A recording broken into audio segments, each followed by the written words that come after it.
Tonight, an urgent manhunt underway for the person suspected of murdering a 24-year-old graduate student in Los Angeles. This individual responsible for this vicious, senseless, and brutal crime, it walks amongst us. I am convinced of that.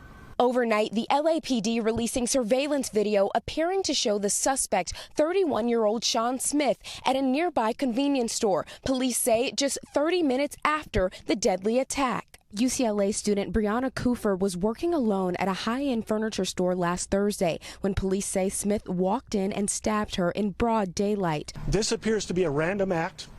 There was nothing taken and no other suggestion of any other crime. According to police, Cooper texted a friend just before the fatal encounter, saying someone in the store was giving her a, quote, bad vibe. Her father now struggling to make sense of it. It's just ripped away, and it's just not right. And these things, we have to put a stop to this. That kind of pain also being felt in New York City, where earlier this month, police say a 19-year-old was shot and killed during an armed robbery at a Harlem Burger King where she worked. She wanted to work, get money to get a car. She wanted to go to college.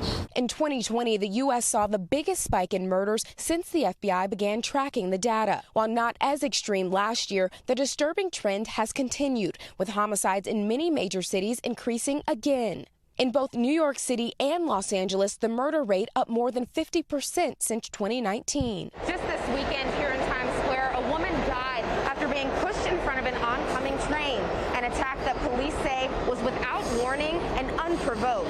A vigil held Tuesday night. The family of 40-year-old Michelle Go telling NBC News her life was taken too soon in a senseless act of violence, and we pray that she gets the justice she deserves. The 61-year-old man accused of killing her now in custody.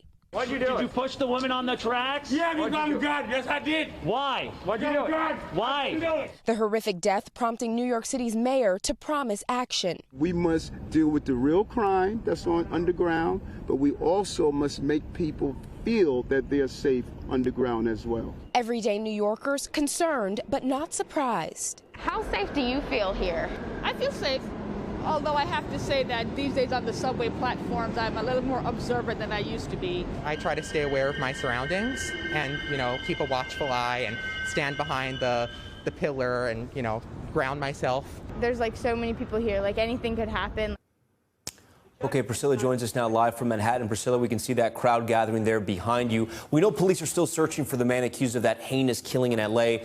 What's the mood like there in East Harlem, and what's the latest on that murder investigation? Well, Tom, still an outpouring of emotions and remembrance here.